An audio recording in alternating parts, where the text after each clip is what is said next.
I will join Ian's comment. Thank you very much for these very inspiring talks.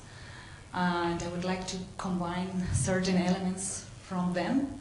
So I will take global change as a fact, so as Steve Chan said.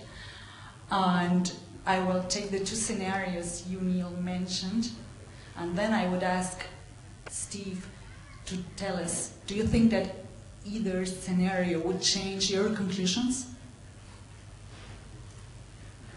That's a good question. Although it may not have sounded like it from anything I said, I'm optimistic enough to believe that if we choose the second of, was that the right order? Yeah. The second of the two scenarios, that we will be much better positioned to deal with the challenges ahead due to the evolution of the climate, but also the evolution of the human system. Some of the, we are all already committed to a certain level of, as you said, you'll take global change as something that's accepted. We are committed, and each year that we delay taking more serious action, we get further committed to amounts of environmental change that will lead to a number of consequences we best avoid. And it's not a very profound answer, but I guess the extent to which our social institutions, whether it's the Antarctic Treaty or any other national or multinational agreement that, as Neil said, is resilient to those sorts of changes, the better position we will be to navigate through those times. Okay, thank you. We have some questions from social media, so let's get some microphones to the gentleman there and the lady in white, and in the meantime I will direct some of the social media questions to our panel. First one being, how would it best be to deal with invasive species in Antarctica? So there are a few perspectives, and one of those is first to take the decision about whether we think invasive species are something that we want to keep out or not. At the moment, I have a much less sanguine approach to some of our regulatory bodies than many of the panelists might have indicated and some members of the audience. I think we're not doing very well in terms of our regulatory bodies. So, for example, we have annual bluegrass, Poa annua, is currently on the Antarctic Peninsula in several places, and nothing is being done to remove it. Nothing. And it's perfectly possible to do so. If we'd like to stop this from happening into the future, we have to take a decision and put it through the treaty system that new species that are clearly from elsewhere, from Europe, for example, will be eradicated as soon as we identify them. And for that, we need some surveillance technology and science to support that decision. But then we also have to implement decisions that have already been taken. And those are to do with biosecurity protocols that many of you in New Zealand will be familiar with. But those are not routinely applied across all programs and visitors to the Antarctic. So that would be the easiest step to take. We know what to do, but many of us are just not doing it. More than one of our panelists talked about golf on Antarctica and it being a popular holiday spot. So what about the invasive species that is us, tourism? Well, there are two answers to that. And the first is, I think, one that was very readily addressed by Neil, and that is if we have an additional annex to the environmental protocol that deals specifically with tourism and how it interacts with the other activities on Antarctica, we may be able to have at least a regulatory framework that will help us to do something about it. The second is a much more philosophical question that's been posed, and that is just what kind of world do you want to live in? And lady in the white? Do you think that under greater pressures in a carbon-restricted future, we will need to review how we assess the science that is going on in Antarctica, how we assess the quality of science in Antarctica, and how we make decisions as to who is going to go to Antarctica and undertake science there? Okay, I'll go. Thank you, guys.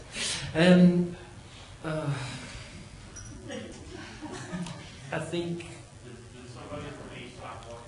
Yeah, he's there. I think we're doing that already. Honestly, I I think each program, I think we, for example, we have already, at least I would assume the majority of the strongest programs, the Antarctic research programs, they're already evaluated. You have to select the best research projects to go to Antarctica. And you have to go to so many processes. And we have various examples. Of course, the way we're doing it, I'm sure we can always optimize it. And we also have to look forward to see how can we improve those mechanisms. But I think in numerous countries, there's research programs and the best programs the way we want to conduct it in the field. And of course I speak more in the marine forum, because for us to conduct our research in the field, if you want to handle a penguin or an albatross or a seal, you have to go ethically so many processes to actually to be able to do it, that actually that system is actually quite good nowadays. There's a lot of ways to validate the science and the quality of the science that we do nationally. Can we improve it? I'm sure. And I think that will be a major problem in the future when non-party countries that don't belong to the treaty that will join the treaty, and how can we actually put them, joining those processes as quickly as possible. But I'm sure we can improve that system. I'm not sure if anybody would like to add anything. I'll just add something from the perspective of Ansari. We are already assessing proposals against what it costs to do the work, not just the following the science, but really what I want to do is appeal to this audience to say, actually, we don't want other factors to dominate over the importance of the scientific outcome. So it's our job to get the message out about what the real value of the science is so that we can get on and do that work. Otherwise, those decisions will be made based on other factors, such as whether or not there are good business outcomes from doing the work. So I think we've got a big job ahead of us to address that in this room. Do you want to add? I'd like to ask the panel to look back from their unique perspective of 2065 and think, what was the single event or observation that finally convinced the totality of the world's populace that climate change had an anthropogenic cause? If it was an observation, was it one that came out of Antarctica? If it came out of Antarctica, was it one of us that published it? You already did it. Exactly. Well, I think that data already has been collected. I think it's in the ice cores. I think the relationship between carbon dioxide and temperature back through glacial cycles is an unequivocal association. I think that is central to IPCC reporting, coupled with our observations of carbon dioxide emissions going way outside the natural glacial cycle envelope of things is also a fact. And I think the last IPCC report was extremely good at clarifying those issues, and I believe there is an overwhelming political consensus in support of those conclusions, and actually I think there is a public appreciation of this. I think our media, probably certainly in Britain, possibly in some other nations as well, have some questions to answer about how they are trying to report the science that's been undertaken. But actually I think when the public starts to understand the issues presented in a reasonable way, that they are pretty good at accepting that. And I'll just reiterate that there's no serious political party that has that I know of, that has a staunch climate skeptic position. So I think the future of that debate is, well, I think it's true. I think the future of that debate is actually quite positive. I think there has been already that step change that you've spoken about. I think that's already been achieved. More work to do, of course. I mean, to work hard on some of the issues. But I think it's something IPCC should be really proud of, in fact. I guess another way to think about it is to think back to the talk we heard on Sunday night, where the resistance, those who believe that climate change is not important or not caused by humans, that their point of view was well predicted by their overall worldview. And so the answer to your question is probably that no observation is going to do that, because it's not another observation or a set of observations that's going to change that worldview.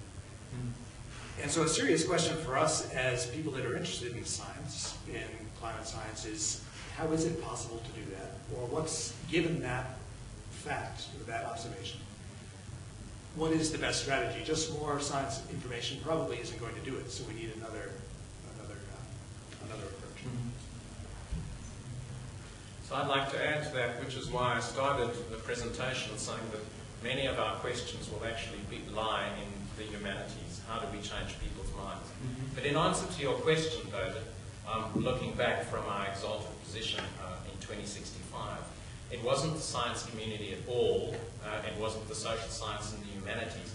It was in fact the big reinsurers that refused to issue reinsurance to insurance companies covering coastal defence works and houses built close to the coast. So they stopped issuing reinsurance. And as a consequence, nobody wanted property in those areas. And as a result, everyone turned around and said, we better take some action. Just one final comment from my perspective, from my exalted position looking back. I was very pleased when the Antarctic Treaty System actually stood up, took some ownership of the issue and began to communicate externally what they knew from the vast array of scientific knowledge to the rest of the world as a body, as a united series of governments, and began to communicate externally. That's what I would see. And that, I think, is all we have time for, unless panelists got one last word. Gary? Saw the eyebrows go up at one point there. Oh, I just agree. I mean, it's in the insurance sector that we're really going to see some difference. When people can't abdicate responsibility to another agency for their own actions, then they're going to have to take some responsibility for their own actions, and that's where it's going to lie. I just had a comment. I think, particularly because our audiences are mostly colleagues of ours, our scientists, the key thing that we have to do is provide evidence from our data. And that's our major job. And also, not trying to be confined to your circle of colleagues talking, the same language, but actually that outreach process is key. And now we have the mechanisms through SCAR, the Antarctic Treaty System, CAMLAR, and so on, COMNAP, a huge amount of organizations that actually have that sensibility. And now we have the technology to actually to address and really show that outreach work. And it's something that is definitely in progress. Because if you're not able to convince that your data actually is valid and really shows the changes, particularly us, we are scientists, we still need to improve that surely in the future. Because the data really shows. Our data will really show that our span for the last 40, 50 years, from the top predators perspective, we know that populations are definitely declining, and it can show it's due to environmental change. Now is a political decision rather than a scientific one.